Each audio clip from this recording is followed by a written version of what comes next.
आज मुल्क के हालात आप देख लीजिए, आज दुनिया के हालात आप देख लीजिए। भेड़ और बकरी की तरह मुसलमान कटता है और दुनिया को कोई फर्क नहीं पड़ता है। सीरिया के अंदर, लेबनान के अंदर, फलस्तीन के अंदर, इधर चंद सालों में लाखों नहीं, जो फिगर है, जो तादाद है, वो करोड़ों में है। करोड़ों मुसलमान कत्ल हुए, बेघर हुए, उनके बच्चे मारे गए। दुनिया को क्या फर्क पड़ता है मेरे साथ? दुनिया को कोई फर्क नहीं पड़ता है। फर्क पड़ता है तो हमें और आपको पड़ता है। ये जिल्लत और रुसवाई जो हमारे ऊपर आज छाई है, कुरान कह रहा है, ये जिल्लत हर उस इंसान को मिलेगी जो अल्लाह के दीन का बंटवारा करेगा, जो दीन पर अपनी चॉइस के हिसाब से अमल करेगा। जहां उसका दिल चाहेगा दीन पर अमल करेगा, और जहां उसका दिल नहीं चाहेगा दीन पर अमल नहीं करेगा। तो जिंदगी में अगर सुकून चाहिए मेरे प्यारे साथी, तो अपनी जिंदगी में दीन लेके आ जाओ, अपनी जिंदगी में अल्लाह का जिक्र ले आओ, अपनी जिंदगी में नमाज ले आओ। आज हजारों की तादाद में जलसों में हम आ रहे हैं। आज हर प्रोग्राम में अल्हम्दुलिल्लाह मर्दों की और औरतों की बहुत बड़ी तादाद आ रही है। मैं पूरे हिंदुस्तान में जाता हूं और मैं ये बात बड़े दावे के साथ कहता हूं कि ये जो झारखंड के प्रोग्राम होते हैं, खास तौर से आपका ये जो गोड्डा और साहेबगंज का इलाका है, ये 2-2 दिन तक लगातार लोग रात रात भर बैठ के तकरीर सुने।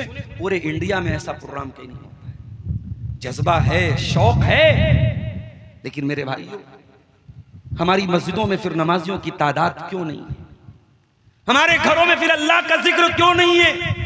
हमारी औरतें बेनमाजी क्यों? हमारे नौजवान बेनमाजी क्यों? और हमारे बच्चे दीन से दूर क्यों? ये बहुत बड़ा सवाल है मेरे प्यारे साथ। कहीं ऐसा तो नहीं कि एक रस्म के तौर पे, एक फॉर्मेलिटी के तौर पे, ठीक है हमारे गांव में जलसा हुआ, हमने तकरीर सुन ली और बात खत्म हो गई।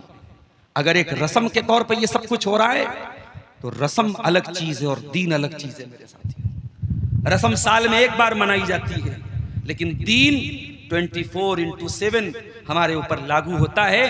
दीन किसी रस्म का नाम नहीं है मेरे साथी। इसलिए अल्लाह के जिक्र की तरफ पलट के आ जाओ मेरे साथी, वल्लाह जिंदगी में सुकून आ जाए। अला बिज़िक्रिल्लाहि तत्मइन्नुल कुलूब, कुरान कहता है अल्लाह के जिक्र से दिलों को सुकून मिलता है। ऐ अल्लाह से दूर होने वाले बंदो, ऐ गुनाहों की तरफ जाने वाले भाइयों, ऐ नशे की तरफ जाने वाले भाइयों, ये नशा तुम्हें कहां लेके जा रहा है? तुम्हारे अल्लाह से तुमको दूर कर रहा है। ये औरतों का चक्कर तुम्हें कहां लेके जा रहा है? तुम्हें शैतान के करीब लेके जा रहा है, अल्लाह से दूर लेके जा रहा है। आओ, दुनिया वाले कहते हैं सुबह का भूला शाम को लौट आए, तो उसे भूला नहीं कहते। और मेरा रब तो कुरान में यहां तक कहता है, वमन ताबा व आमना व अमिल अमलन सालिहा, जो सच्ची तौबा कर लेगा, जो पलट के आ जाएगा, फउलाइका युबद्दिलुल्लाहु सय्यिआतिहिम हसनात, हम उस इंसान के गुनाहों को नेकियों से बदल देंगे।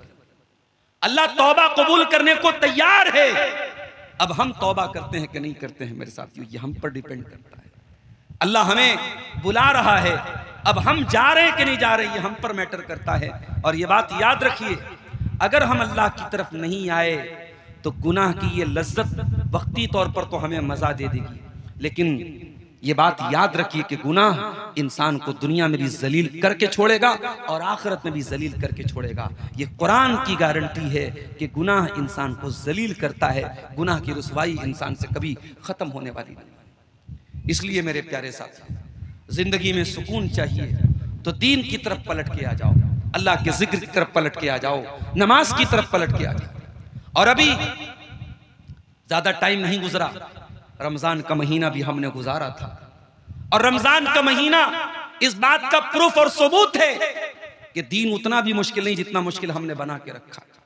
अगर हम रमजान के एक महीना मुश्किल इबादतों को अंजाम दे सकते हैं, तरावी की नमाज पढ़ सकते हैं, रमजान का रोजा रख सकते हैं, ताक रातों में जाग के इबादत कर सकते हैं, एतिकाफ कर सकते हैं, तो साल के 11 महीने भी हम दीन पर अमल कर सकते हैं मेरे प्यारे साथियों। लिहाजा अगर जिंदगी में सुकून चाहिए तो इसी दीन पर अमल करके मिलेगा, और ये दीन आखिरत के साथ साथ दुनिया में भी हमें सुकून और चैन और शांति अता करेगा। अल्लाह तबारक व तआला से हम दुआ करते हैं, रब्बुल आलमीन हमें दीन पर अमल करने वाला बना दे, हमारी जिंदगियों में सुकून पैदा फरमा दे। हमारी वो माएँ बहनें जो दीन से दूर हैं, वो घर में जो शौहर हजरात अपनी बीवियों पर जुल्म कर रहे हैं, वो बीवियां जो शौहरों के साथ बेवफाई कर रही हैं, वो औलादें जो माँ बाप की नाफरमान हैं, वो माँ बाप जो औलाद के साथ ज्यादती कर रहे हैं, अल्लाह ताला उन सबको दीन की सही समझ अता फरमाए, उन्हें दीन पर अमल करने वाला बना दे। जो हम में से बेनमाजी हैं, अल्लाह उनको नमाज का पाबंद बना दे। जो नमाजी हैं, अल्लाह उनकी नमाजों में खुशू और खुजू पैदा फरमा दे। रब्बुल आलमीन हम में से जो लोग शराब या किसी भी तरीके के नशे में मुब्तला हैं, परवरदिगार उन्हें तो नशे से सच्ची तौबा करने की तौफीक अता फरमा दे। ऐ अल्लाह जो औरतों के फितने में गिरफ्तार हैं और नाजायज और हराम रिश्तों में उनका वो मुलव्विस हैं, ऐ अल्लाह उन्हें भी अपने दीन की तरफ पलटने की तौफीक अता फरमा दे। रब्बुल आलमीन जो हम में से साहिबे खैर लोग हैं, जो पैसे वाले लोग हैं, ऐ अल्लाह उन्हें दीन की राहों में, खैर के रास्तों में, भलाई के रास्तों में अपनी दौलत को खर्च करने की तौफीक अता फरमा और उनकी दौलत में बरकत अता फरमा। जो कारोबार से परेशान हैं, रोजी रोटी से परेशान हैं, ऐ अल्लाह डाल के नीचे आज ये जुमा की नमाज और जुमा के खुतबे का एहतमाम किया गया है, और शायद उसकी एक वजह यह भी थी कि गांव की जो मस्जिदें हैं वो छोटी छोटी मस्जिदें हैं और जलसे में बाहर से भी बहुत सारे लोग आए हैं, मेहमान भी आए हैं। तो इस ज़रूरत को महसूस करते हुए मुंतज़िमीन ने आज का ये जुमा इस मैदान में पिंडाल के नीचे रखा है। कुरान करीम की एक आयत मैंने आपके सामने पढ़ी है जो सूरह ताहा की है। इस आयत में अल्लाह ताला ने हमारी एक बहुत बड़ी प्रॉब्लम की वजह बताई, एक हमारी बहुत बड़ी समस्या, एक बहुत बड़े मसले की तरफ इशारा किया है। और वो मसला क्या है कि आज इंसानी आबादी का एक बड़ा हिस्सा डिप्रेशन का शिकार है, बेचैन है, उसकी जिंदगी में सुकून नहीं है। हर इंसान आज सुकून की तलाश कर रहा है और इसी सुकून को हासिल करने के चक्कर में लोग हराम तरीका भी अपना रहे हैं। एक आदमी नशा कर रहा है, क्यों कर रहा है भाई? क्योंकि उसको यह लगता है कि नशा करने से उसको सुकून मिलता है। कई ट्रक के ड्राइवरों को मैंने देखा कि वो नशा करते हैं और नशा को अपनी जरूरत बताते हैं। वो कहते हैं हम नशा ना करें तो हम रात भर गाड़ी नहीं चला सकते। एक नौजवान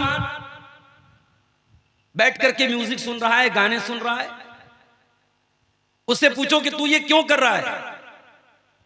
वो कहता है कि मुझे इसमें सुकून मिलता है। मैं जब म्यूजिक सुनता हूं, मैं जब गाने बजाने सुनता हूं तो मेरा माइंड फ्रेश हो जाता है। एक नौजवान सिगरेट और बीड़ी पी रहा है, उसे मालूम है सिगरेट के पैकेट पे लिखा हुआ है इससे कैंसर होता है, ये खतरनाक चीज है, फिर भी वो सिगरेट पी रहा है। पूछो भाई तुम क्यों पी रहे हो? कहता है सिगरेट पीने से मुझे सुकून मिलता है। क्या वाकई में नशा करने से, सिगरेट पीने से, गाना बजाना सुनने से, हराम काम करने से सुकून मिलता है? कुरान करीम कहता है कि नहीं, ये हो ही नहीं सकता।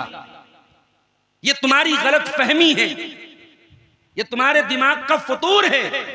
तुम्हें ऐसा लगता है कि तुम्हें सुकून मिल रहा है, मगर सुकून नहीं मिल रहा है। वमन आरदान जिक्री फइन्न लहू मईशतन ज़न्का। मेरे बंदो, जो हमारे जिक्र से मुंह मोड़ेगा, जो हमारे दीन से हटेगा, जो हमारी शरीयत से दूर हो जाएगा, फइन्न लहू मईशतन ज़न्का, हम उसकी जिंदगी को बेचैनी वाली बना देंगे, हम उसकी जिंदगी को सुकून से दूर कर देंगे, उसकी जिंदगी में सुकून नहीं होगा। आपको क्या लगता है, ये बड़े बड़े बॉलीवुड के हीरो और हीरोइन जिनकी एक तस्वीर लेने के लिए, जिनकी एक झलक लेने के लिए लोग बेचैन रहते हैं, ये बड़े सुकून से रहते हैं? नहीं, इनकी जिंदगी में पैसा है, शोहरत है, चमक है, दमक है, सुकून नहीं है। किसी की बीवी किसी गैर मर्द के साथ भाग रही है, किसी का शौहर मालूम है उसके नाजायज ताल्लुकात है फला फला औरतों के साथ, किसी की जवान बेटी रंगरलियां मना रही है, और ये सारी बेगैरती वो देख करके भी वो बाप नजरअंदाज करता है, वो शौहर नजरअंदाज करता है, वो बीवी नजरअंदाज करती है। ये जो कल्चर है, शराब का कल्चर, नशे का कल्चर, बेहयाई का कल्चर, ये कुरान गवाही दे रहा है, उसमें सुकून तो नहीं मिल सकता। वमन आरज़ान ज़िक्री फ़इन्न लहू मईशतन ज़न्का। मेरे बंदो, तुम हमारे दीन से अगर दूर हो जाओगे, हम तुम्हारी जिंदगी को बेसुकूनी वाली जिंदगी बना देंगे, तुम्हारी जिंदगी में सुकून नहीं आएगा।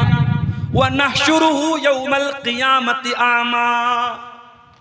और दुनिया तो बर्बाद होगी ही, आखिरत में भी तुम्हें बहुत नुकसान उठाना पड़ेगा। हम क़यामत के दिन तुम्हें अंधा बना करके उठाएंगे। इंसान कहेगा, अल्लाह क़ाल रब्बी लिमा हशरतनी अमा। इंसान कहेगा, अल्लाह तूने मुझे अंधा बना करके क्यों उठाया? वक़द कुन्तु बसीरा, मैं तो अच्छा भला देखने वाला था, मेरी आंखें तो ठीक थी, मैंने कभी चश्मा भी नहीं लगाया। अय अल्लाह तूने मुझे अंधा बना के क्यों उठाया? अल्लाह फरमाएगा, क़ाल कज़ालिका अततका आयातुना फनसीतहा व कज़ालिकल यौम तुनसा। मेरे बंदे, मेरी आयतें तेरे पास पढ़ी गई, मेरी आयतें तेरे पास आई और तूने उनको भुला दिया, तूने देख करके अनदेखा कर दिया। जैसे तू दुनिया में आयतों को देख के अंधा बन गया, कुरान को देख के अंधा बन गया, नबी की हदीसों को देख के अंधा बन गया, आज हम वाकई में तुझको अंधा बना देंगे। तो सुकून कहां मिलेगा मेरे साथ? आइए कुरान से पूछते हैं। कुरान का 14वां पारा उठाइए। मेरी माए बहनें भी यहां मौजूद हैं, उनका भी इंतजाम हुआ है, और मैं गुजारिश करूंगा मडरो, भगैया और आसपास की तमाम अपनी अंसारी बिरादरी के लोगों से और अहले हदीस भाइयों से कि आज अच्छी बात है आप जलसे कराते हैं और लेडीज का आप इंतजाम रखते हैं, लेकिन हर मस्जिद में जुमा की नमाज में भी औरतों का इंतजाम जरूर होना चाहिए। उसके लिए भी आपको पैसा खर्च करना चाहिए, उसके लिए भी इंतजाम करना चाहिए। औरतों का जुमा में न जाना ये भी एक बहुत बड़ी समस्या है, और इसकी वजह से भी औरतों के अंदर दीनदारी की बहुत कमी है। मेरे साथी, हमारी माए बहनें मौजूद हैं, मैं उनकी खिदमत में भी ये कुरान की आयत पढ़ना चाहता हूं, जरा गौर से सुनिएगा।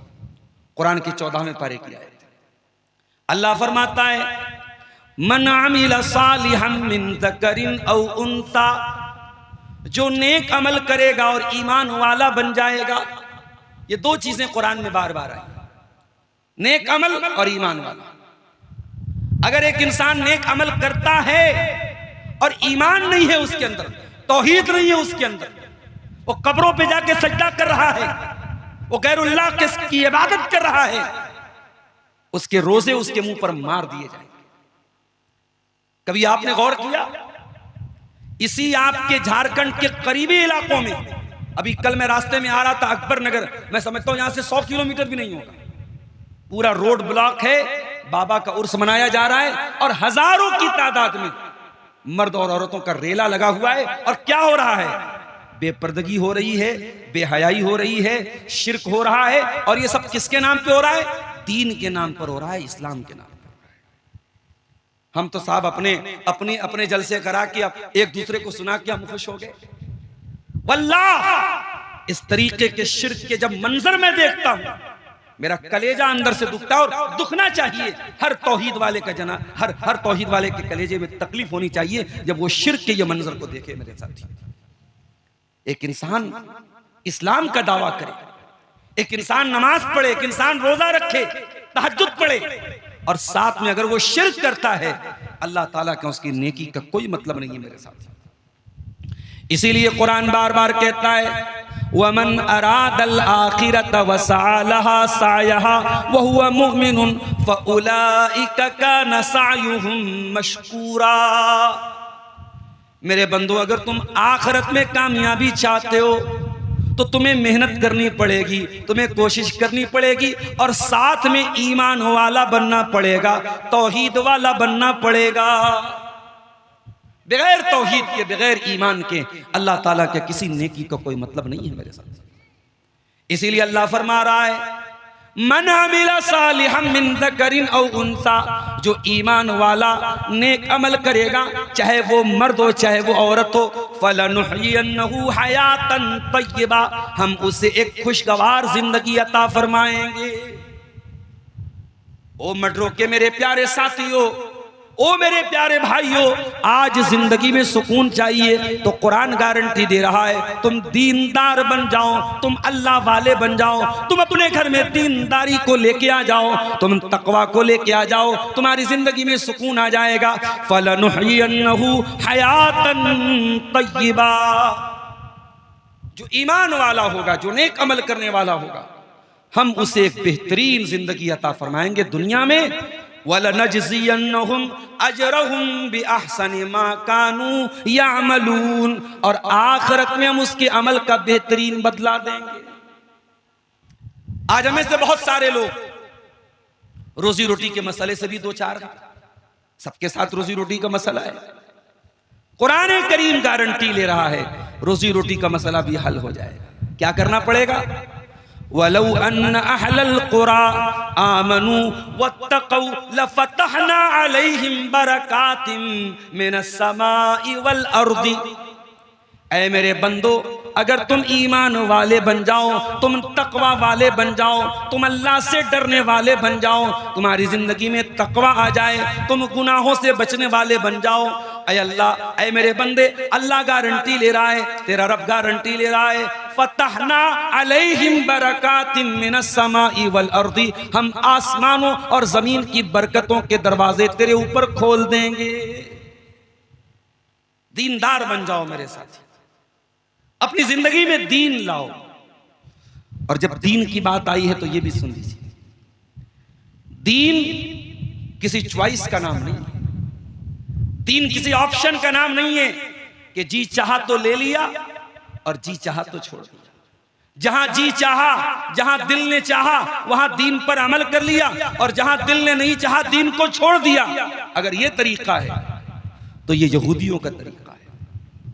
दीनदार बनो, एक अच्छे शौहर बन के भी दीनदार बनो, एक अच्छे बाप बन के भी दीनदार बनो, एक अच्छे बिजनेसमैन बन के भी दीनदार बनो, मस्जिद में भी दीनदार बनो, घर के अंदर भी दीनदार बनो, जलसे में भी दीनदार बनो, बाजार में भी दीनदार बनो, जिंदगी के तमाम शोबों में दीनदारी जरूरी है मेरे प्यारे साथी। अगर हम मस्जिद के अंदर तो दीनदार हैं, लेकिन कारोबार करने के टाइम हम दीन को किनारे कर दें, हलालो हराम को भूल जाएं, हम इबादत के मामले में तो दीनदार बन जाएं, लेकिन अपनी बीवी के साथ हम गद्दारी करें, बीवी के साथ हम नाइंसाफी करें, औलाद के साथ हम ज़्यादती करें, पड़ोसी को हम तकलीफ पहुंचाएं, अगर हम ऐसा कर रहे हैं तो कुरान कहता है कि ये यहूदियों का तरीका है। अफतुमिनून बिबादिल किताबी व तकफुरून बिबाज़, अल्लाह कुरान में यहूदियों से कह रहा है कि ये तो तुम्हारा तरीका है, तुम अल्लाह की किताब के एक हिस्से पर ईमान रखते हो और एक हिस्से का इनकार करते हो। फमा जज़ाउ मन यफ़अलु ज़ालिका मिनकुम इल्ला खिज़युन फिल हयातिद दुनिया, और जो ऐसा करेगा, जो दीन का बंटवारा करेगा और दीन पर अपनी चॉइस के हिसाब से अमल करेगा, अल्लाह कह रहा है हम उसे दुनिया में भी जलील करेंगे और आखिरत में तो उसको दर्दनाक अज़ाब होगा।